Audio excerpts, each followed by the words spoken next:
ขายออเดอร์นี้ว่าอัตราชนะบ่สูงเนาะอย่างน้อยก็พลาด1วิน1ก็ยังดีทุกคนเนาะพลาด1วิน1ก็ยังดีโอเคได้แล้วบัดนี้เนาะมาออเดอร์นี้วินบ่หรือว่าจังได๋ปรับเงินทุกคนเนาะคันว่าวินก็เดือน10พลาดเดือน20เนาะ1-2มาเดี๋ยวเรามาเบิ่งนำกันเนาะเดี๋ยวเรามาเบิ่งนำกันวินเด้อออเดอร์นี้มันได้ผลเนาะโอเคไปกันต่อออโต้ซิโนวิน เนาะ จังหวัดไหนมีกะแล้วก็เข้าไป2ออเดอร์เนาะพลาดไม่1วินไม่1เนาะมาเมื่อวานมาเห็นเขาว่าจะวิน27ไม้ติดบวกแม่นๆวานนี้27ไม่ติดเนาะมาทุกคนออเดอร์นี้นี่ตามที่ค่อยเบิ่งนี่เนาะโอเคมาขายเด้อออเดอร์นี้ค่อยขายให้ทุกคนเบิ่งเนาะคันว่าบ่มั่นใจก็บ่ออกออเดอร์ตามก็ได้เด้อทุกคนเด้อเนาะเพราะว่าทุกอย่างเนาะอยู่บนพื้นฐานการวิเคราะห์เนาะการใช้เทคนิคการใช้ตัวช่วยหยังต่างๆมันก็บ่มีคำว่า100หรอกเนาะแต่ว่าในเมื่อเรามาวิเคราะห์แล้วเรามั่นใจเนาะเราก็ออกออเดอร์ไปเนาะได้เสียก็อย่ามันเนาะตามแผนออเดอร์นี้ลูกเสียลงมางามๆทุกคนเสียให้มันลงมาปิดแดงงามๆออเดอร์นี้นี่จังได๋นิ่งไว้นิ่งไว้นิ่งไว้อึ๊บโอ้ยขึ้นไปเขียวแล้วโอ้เห็นบ่แสงเทียนน้อยทุกคนเอาขึ้นไปเขียวตอนท้ายเนาะออเดอร์นี้มาเบิ่งนำกันเนาะอาจจะพลาดแน่วินแน่มื้อนี้เนาะมาออเดอร์นี้เนาะตามการวิเคราะห์ของข้อยเด้อข้อยนี่ยังมักขายอยู่เนาะยังมักขายอยู่มันขึ้นมาประมาณนี้เด้อโอ้สัญญาณบอกซื้อทุกคนโอเคมาข้อยลองตามสัญญาณเด้อข้อยสิซื้อไปก่อนลองเบิ่งเนาะลองเบิ่งนำกันที่จริงก็ตัวเองวิเคราะห์นี่มักขายเนาะแต่ว่าสัญญาณบอกซื้อก็เลยลองตามเบิ่งมันก่อนอีกไม้หนึงเนาะว่ามันสิได้ผลบ่หรือว่าจังได๋มีโอกาสขึ้นอยู่เนาะมีโอกาสขึ้นอยู่เปลี่ยนไปได้ทั้ง2ทางเลยออเดอร์นี้แต่ก็มาลุ้นเบิ่งนำกันเนาะขึ้นได้บ่ออเดอร์นี้จวดๆๆขึ้นไปเขียวได้บ่ข้อยว่าแล้วทุกคนเนาะ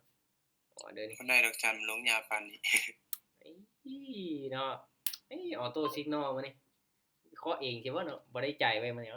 บ่ตรงปานใดเนาะมื้อนี้บ่ตรงกับการวิเคราะห์ปานใดโอเคพลาดไป2ก็ได้ทุกคนเนาะพลาดไป2ก็ได้เห็นบ่เขาก็เบิ่งเนาะมีตติงของเขาเจ้าก่อนๆหน้านี้เนาะก็ว่าใส่ออโต้ซิกนอลแล้วบ่ค่อยได้ผลมื้อนี้เนาะก็เบิ่งเนาะออเดอร์นี้บ่ขายเนาะมาค่อยขายอีกบาทหนึ่งคูณเงินทุกคนเนาะบาดนี้คูณเงินขายอีกบาทหนึ่งเมื่อวานนี้ตลาดโคตรคักเลยมีกะเฮาเอางบมา25เหรียญเก็บขึ้นไปฮอด370เหรียญสุดยอดเลยเนาะถือว่ามันกำไรหลายเนาะแต่ละคนนี่โอ้กำไรหลายว่านี่เนาะว่าไผสิเทรดเนาะโอ้เฮาพักมาจักมื้อว่าเฮาพักมา4มื้อเฮาติดลบไป400ตอนนั้นโอ้ถือว่าสมควรเนาะก็คอยเอาเนาะมื้อใดเทรดมีกำไรจัดเนาะอุ๊ยบ่ว่าขึ้นเฉย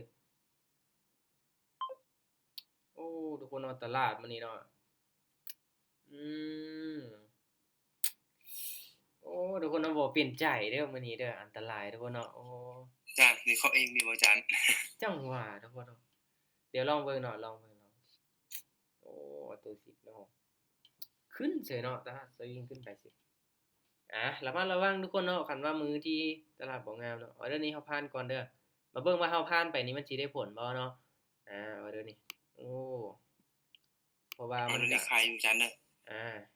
หรือว่าเราสิสวนมันดีทุกคนมื้อนี้ลองสวนมันให้สุดเบิ่งดูหน่อยสิเป็นจังไดแล้วลืมเปิดกล่องของขวัญว่านี่เนาะใกล้สิฮอดโมงแล้วได้ทุกคนเนาะคันว่าเราบ่เปิดนี่ก็สิบ่ได้เนาะเดี๋ยวค่อยสิโอ้เบิดแล้วทุกคนค่อยเข้ามาเมื่อกี้นี้ยังอยู่เนาะโอ้ลืมเปิดทุกคนเห็นบอกบ่ได้รับภายใน24ชั่วโมงเนาะโอ้เบิดละไวแท้เสียดายทุกคนบ่ได้เปิดซ้ำกล่องของขวัญเนาะบ่เป็นหยังมาเดี๋ยวเบิ่งนำกันเนาะแสดงว่าออเดอร์นี้มันก็พลาดอีกเนาะทุกคนเนาะแสดงว่าออเดอร์นี้มันก็พลาดอีกออโตชิโนมันบอกซื้อเมื่อกี้นี้เนาะมันพลาดไปเนาะโอเคก็แน่นอนทุกคนเนาะคันว่ามันบ่ได้ผลเฮาก็บ่ใช้เนาะมื้อนี้เนาะมันก็มี2ทางเลือกนี่แหละเนาะโอเคมาออเดอร์ต่อไปทุกคนค่อยจะออกเนาะออเดอร์นี้มันบอกขายเนาะมีไผกล้าออกตามมันบ่หรือว่าจังได๋มาข้อยต้อง คูณเงินเป็นไม้ที่4เนาะ80เหรียญทุกคนบอกว่ามื้อนี้สิ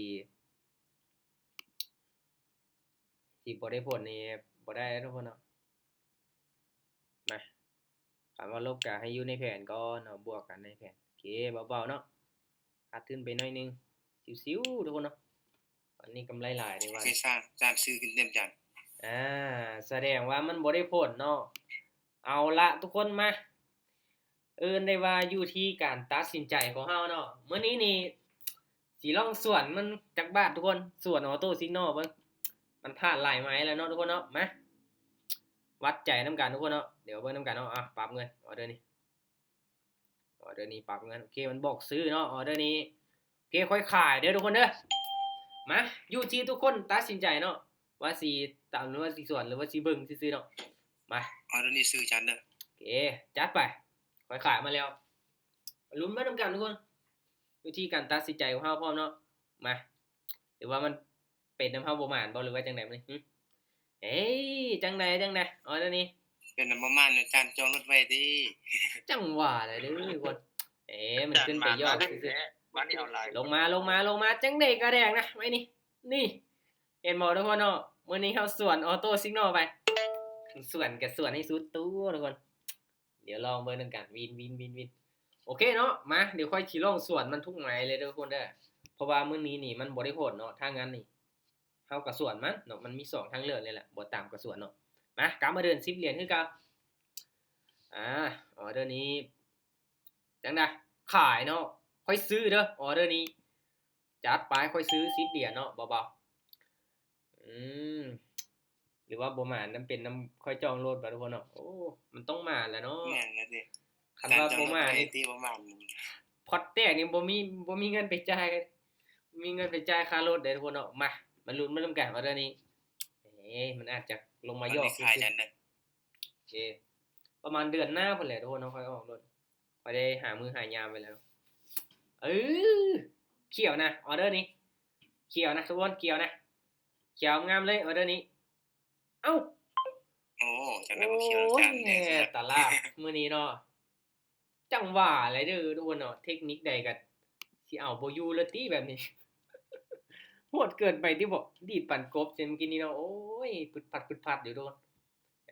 ถึกช่วงที่มันบ่งาม ตลาดมันคือปีแล้วนะอาจารย์ตลาดคิดดีนะ ตลาดวันเสาร์วันอาทิตย์จังซี่แหละทุกคนบ่ร้อยเนาะมาเดินเงินเบาๆออเดอร์นี้มันบอกขายเนาะมาค่อยซื้อออเดอร์นี้ลองลงสวนมาอีกบ้านนึงสวนไปทุกคนมาเดี๋ยวมาลุ้นมานำกันเนาะมันเป็นบางโมงได้ทุกคนเนาะบางโมงมันก็นิ่งงามเนาะคือบางโมงเขาเข้าไปเทศคนเดียวก็งามเนาะนิ่งงามอยู่คันว่าโมงนี้บ่งามเฮาก็รอท่าโมงต่อไปในมื้อนึงทุกคนเนาะเทศน้อยๆเอาก็เป็นกันดีขอเพียงแต่มีกำไรเนาะมื้อได้น้อยก็เอาบ่เป็นหยังอย่างน้อยก็ได้นะ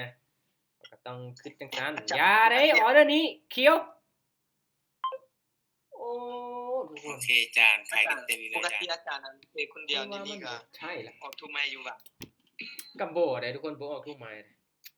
ป้าทุกคนมันลงมาได้เฉยไป2ออเดอร์ละทุกคนเนาะออเดอร์วันนี้เนาะ ที่อาจารย์เจมเลยออกทุกไม้คือบรอทา จังหวะโอเคมั้ยออเดอร์นี้ลองผ่านเบิ่งก่อนซะมาเบิ่งนํกันเด้อมันสวิงแฮงอีหลีเมื่อกี้นี้เนาะ2ออเดอร์แล้วเนาะเห็นบ่เป็นแท่งเทียน อาจารย์เชื่อบ่เวลาบอกออเดอร์แล้วมันจะวิ่งตามออโต้ แม่นบ่ แม่นแล้วนี่ขายอยู่ดิ มันเป็นน้ำค่อยบ่ออกติบ่หรือว่าจังได๋ค่อยตามมันติบ่มื้อวานนี้มันให้เฮามาแล้วมื้อนี้มันสิเอาคืนนี่บ่ได้เด้อทุกคนโอเคมาปรับเงิน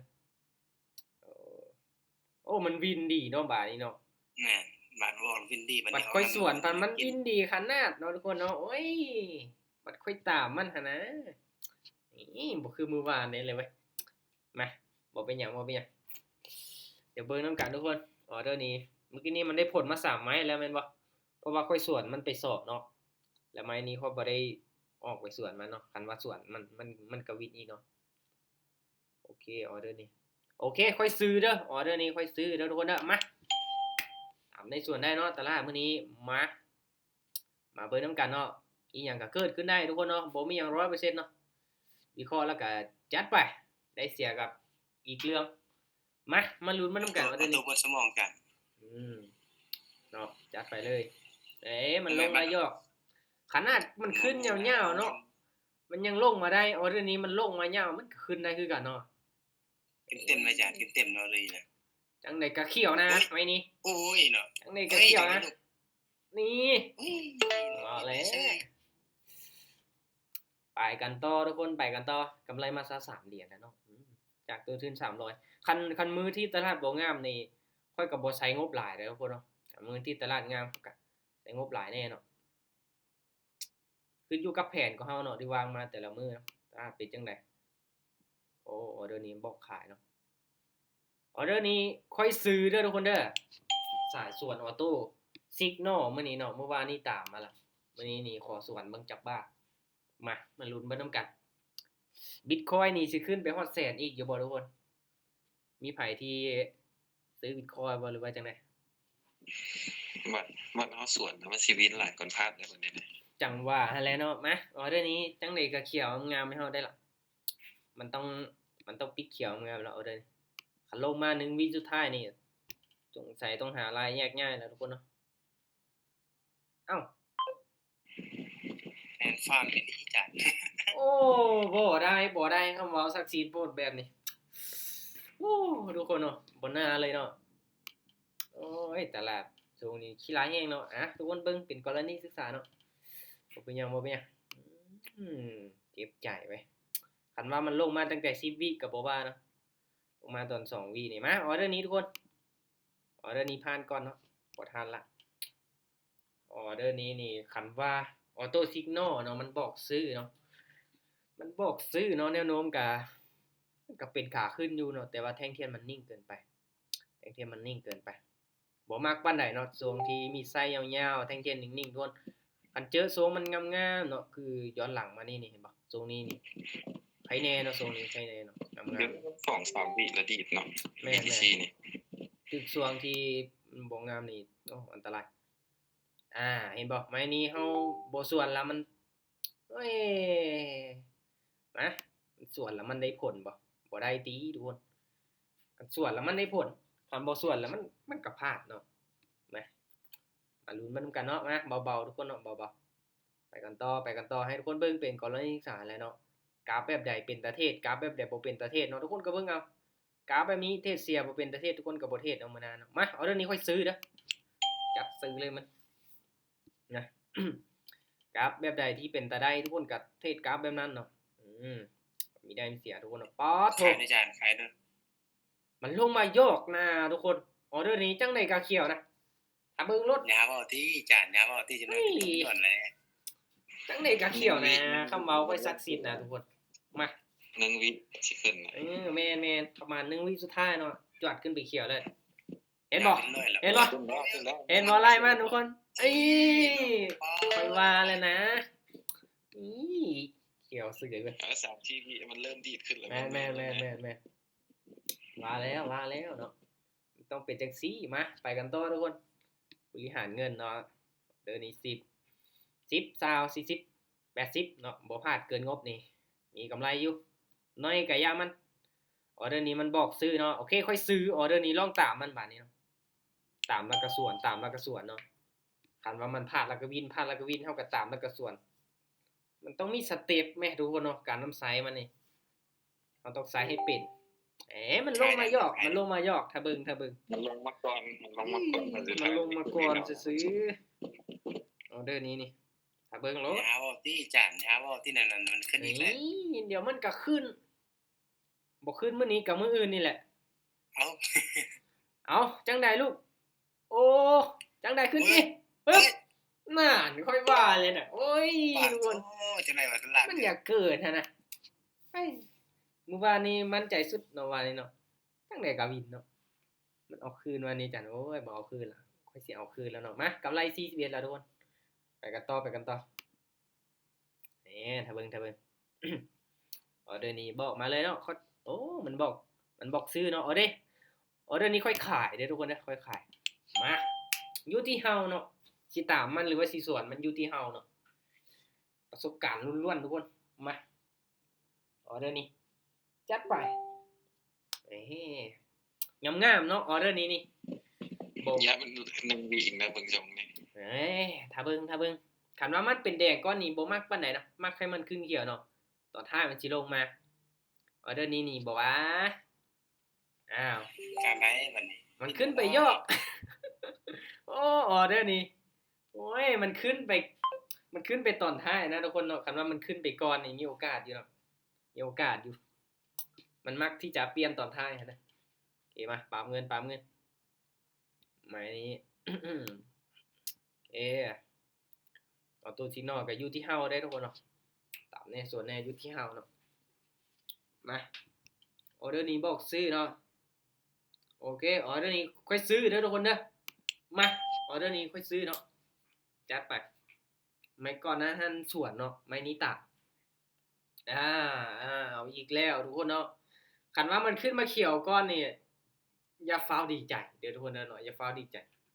เพราะว่ามันเป็นเขียวจังซี่นี่อย่าฟ้าวดีใจเนาะมันต้องเขียวแบบจวดขึ้นไปจัก8เมตรนี่เนาะเฮาจังดีใจเขียวน้อยๆแบบนี้นี่บ่ฟ้าวดีใจเด้ออย่าลุกออเดอร์นี้อย่าโอ้ยทุกคนเนาะหูได้เลยเนาะหูได้ตั้งแต่เวลายังบ่ทันเบิดเลยเนาะมาบ่เป็นหยังตามแน่ส่วนแน่นี่แหละเนาะโอเคตามแน่ส่วนแน่ทุกคนเนาะ มาออเดอร์นี้40ไปได้บาทนี้เนาะคุณเงินเป็น40เนาะโอเคออโต้ซิโนจังได้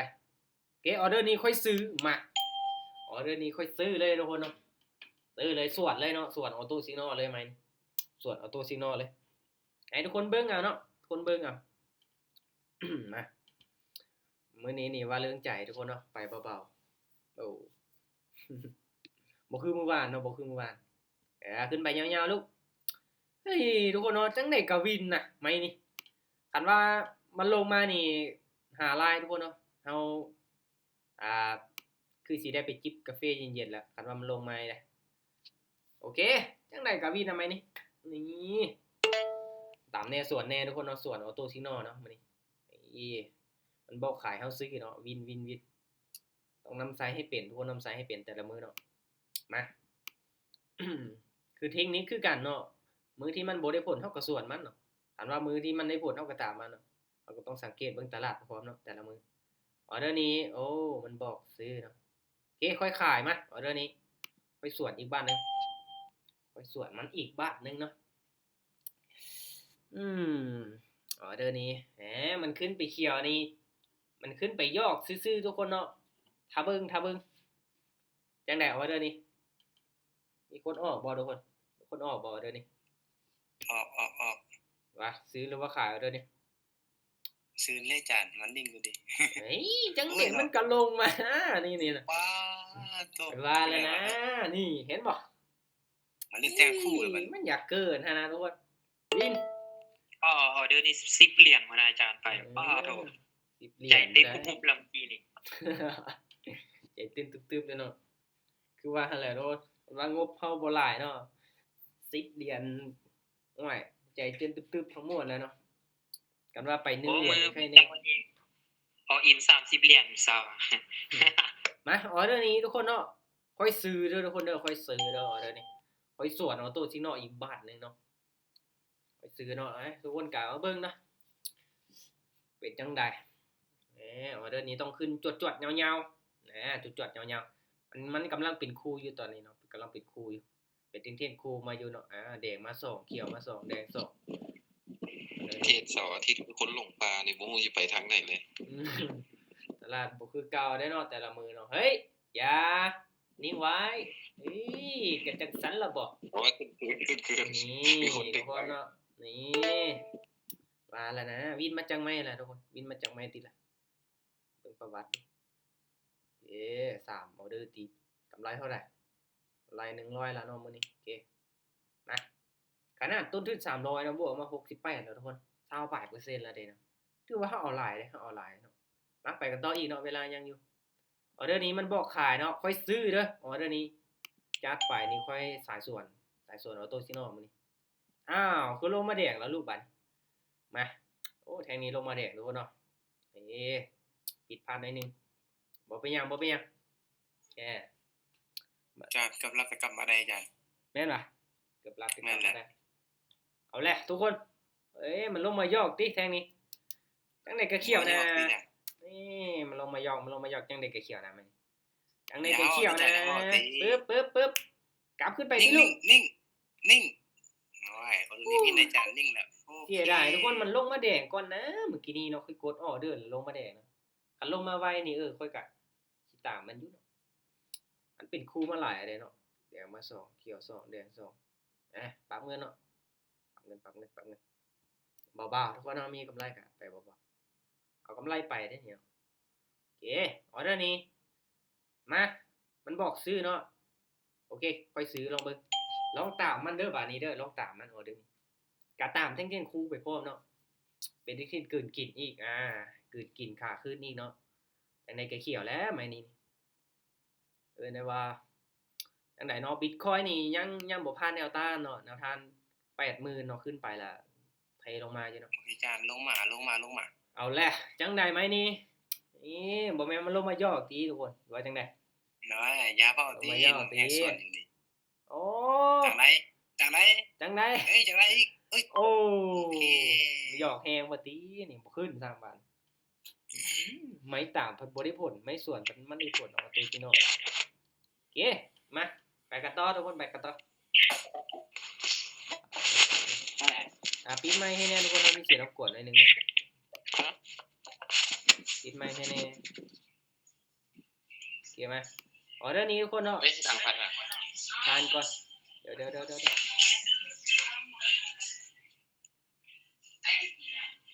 เก่งเนาะ แป๊บนึงโอ้เฮ็ดกินแกงนอกอีเนาะเอามาปั่นเขากินนะทุกคนมา ขายจาน ออเดอร์นี้ขายปะส่วนออโต้ซิกนอลปะ แมน ออเดอร์นี้เมื่อกี้นี้ค่าแต่ปิดไมค์เนาะก็เลยบ่ได้ออกจ้ะมาออเดอร์นี้จังได๋โอ้เสียดายทุกคนเนาะใส่ส่วนออโต้เนาะงามๆบ่ออเดอร์นี้บ่ว่าสิขึ้นเขียวบ่ว่าปึ๊บโอ้ใครแน่ทุกคนเนาะมันนิ่งให้ได้เนาะเกือบแล้ว กินเต็มจาน เกือบแล้วเนาะ ขึ้นไป1วิสุดท้ายนี่อันตรายเนาะมาทุกคนเนาะอีกไม้นึงซะกำไรอีกวินอีกไม้นึงเฮาก็โอเคแล้วเนาะเวลาก็ผ่านมาระยะนึงละเทศโดนเกินไปก็บ่โอเคปานใดมื้อนี้ตลาดเอากำไรแล้วก็พักเนาะออเดอร์นี้มันบอกขายเนาะมาคอยซื้อเด้อออเดอร์นี้จัดเลยทุกคนมาเดี๋ยวเฮามาลุ้นเริ่มกันออโต้ซิกนอลมื้อนี้ โอ้ยเนาะลงมายากเด้อ มันลงมายอกซื้อๆออเดอร์นี้นะลงมายอกซื้อๆทุกคนเนาะจังได๋ก็เกี่ยวนะ โอ้ยจากซิตี้ขึ้น ก็จังซี่แหล้วเนาะนี่ออเดอร์นี้นี่ปิดจอบเลยเฮากำไรงามๆเลยแล้วมันเบาๆทุกคนเนาะถึงว่าสิบ่ได้27ไม่ติดคือเมื่อวานนี่ก็บ่เป็นหยังเนาะเห็นบ่มื้อนี้นี่ออโต้ซิกนอลบ่ได้ผลเนาะก็ส่วนเฮ้ยบ่ว่าลูกขึ้นไปเขียวติโอ้ทุกคนมันลงมาเสยไปเฮ้ยป๊าดโถบ่ได้มื้อนี้สิได้กำไรอยู่บ่เกเนาะมาอีกไม้นึงทุกคนเนาะอีกไม้นึงขออีกไม้นึงนะมาประสบการณ์ล้วนๆทุกคนเนาะไม้นี้ขายไม้นี้จัดเลยทุกคนประสบการณ์ล้วนๆมาอีกไม้นึงทุกคนเนาะอีกไม้นึงออเดอร์นี้เบิ่งได้เนาะ อาจารย์อย่างในดิ้งออโต้ดิ้งโนนี่อาจารย์ สำหรับตัวนี้ว่าทุกคนยังบ่ทันได้ย้ายให้ทีมงานเนาะนำไซก่อนอนาคตเนาะมีโอกาสมันยังเป็นของแลอยู่ ซื้อ ตัว เล เนาะ ยซื้อเลย ซื้อวะแล้วมันขึ้นไปยอกซื้อๆเดี๋ยวมันก็ลงมาแดกเสือควายรถนะจังได๋กระแดกนะไหมนี่จังได๋กระแดกนะคอนเฟิร์มเลยนะนี่วินงามๆเลยแหละ อยากได้ลูก ป้าทุกคนคอยอุตส่าห์แบบบันทึกหน้าจอไว้ข้างในเนาะป้ายกำลังว่าสิแคปรูปงามๆป้าทุกคนบ่อยากเชื่อเลยว่าเด้อนี่โอ้โหป้าทุกคนบินพลาดมาฮอด5ไม้เสีย4ไม้เนาะก้นไม้ที่5แล้วบาดนี้ป้าออเดอร์นี้บ่คิดบ่ฝันทุกคนโอ้ยเนาะว่าสิเอาอีกจังไม้นึงว่าซั่นมาทุกคนเป็นไม้สุดท้ายแท้ๆล่ะบาดนี้ คันว่าบ่วินนี่ก็ข้อยก็ยอมให้มันเนาะข้อยก็ยอมคือกันเด้อเพราะว่าหยัง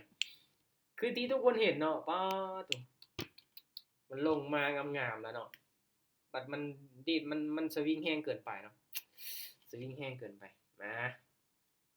โอเคออเดอร์นี้งามๆเลยเนาะออเดอร์สุดท้ายเลยเห็นบ่ทุกคนเนาะมันบ่เขียวเห็นบ่ต้องลงมาเฉยเนาะเจอตลาดอุ้ยเกือบมันนิ่งจังซี่ก็ใครแน่เนาะออเดอร์นี้ค่อยต้องไป160เหรียญนะทุกคนเด้อมาให้คุณเบิ่งเอาเนาะตลาดช่วงนี้ก็คือที่ทุกคนเห็นนั่นแหละว่าเฮาเทรดหลายเกินไปก็บ่โอเคทุกคนพลาดตามเป้าเฮาก็พักเนาะมาออเดอร์นี้สัญญาณนี่บอกมาเลยโอเค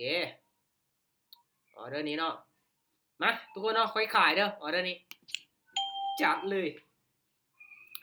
ตามสัญญาณเลยออเดอร์นี้ตามประสบการณ์พอเนาะคันว่าอินดิเคเตอร์ตัวนี้เนาะเริ่มตัดลงมาทุกคนเนาะเฮาจะเข้าออเดอร์ขายเนาะเฮาจะเข้าออเดอร์ขายออเดอร์นี้เห็นบ่ปึ๊บนี่จุดนี้ตามขายเลยคันว่าออโตซิโนมันบอกซื้อค่อยก็สิขายนำไม้นี้คันว่ามันดีดขึ้น1วินี่5ลายแล้วทุกคนเนาะปีมีติ๊กนี่แล้วครับมาออเดอร์นี้เป็นออเดอร์ที่ทำมาหากินเลยก็ว่าได้จังไดลูกมาทุกคนเนาะต้องคูณเงินเท่าไหร่ที่5โอ้โหใจเต้นตึบๆสิเนาะคิดว่าสิมับแล้วเนาะทุกคนเนาะโตจังไดทุกคนเนาะตัวดึด300เนาะบวกมา70ทุกคนเนาะถือว่าเกินได้เกิน20ปลายเปอร์เซ็นต์อีกเนาะก็ค่อยๆเทรดปั่นมาเนาะนี้เนาะสำหรับออโต้ซิกนอลนี่เฮาตามแน่สวดแน่เนาะหลักๆนี่จะสวดมันหลายกว่ามื้อนี้มีกำไรอยู่เนาะวินก็3ไม่ติดเนาะซุนี้พลาดแล้วก็วินพลาดแล้วก็วินเนาะโอเคทุกคนจังได๋กำไรก็หากับบวกมาหน่อยนึงเนาะสำหรับข้อยมื้อนี้เนาะนี่บวกมาหน่อยนึงมื้อที่ตลาดบ่งามเฮาก็เอาส้มตลาดไปทุกคนเนาะ1วิสุดท้ายบ่ยังขึ้นได้เฉยเนาะออเดอร์น่ะมาพักก่อนทุกคนพักก่อนช่วงที่มันงามมันจังเทศใหม่เนาะช่วงที่บ่งามแล้วก็เอากำไรเล็กๆน้อยๆแล้วก็พักเนาะรักษาต้นทุนของเฮาเนาะบ่หวังที่จะคือเอากำไรหลายทุกมื้ออื่นก็อยากได้กำไรหลายอีกโอ้ยบ่ได้ทุกคนเนาะติดลบ3เดือนจัดโอ้ตลาดโกรธกันนะว่าจังแม่นมื้อนี้นี่โอ้ระมัดระวังเด้อทุกคนเนาะนี่น้อยหนึงจานกับน้อยหนึงบ่คือกัน โอเคทุกคนเนาะสำหรับตลาดมื้อเสาร์นี่ก็คันว่าไผอยากเทรดทุกคนเนาะก็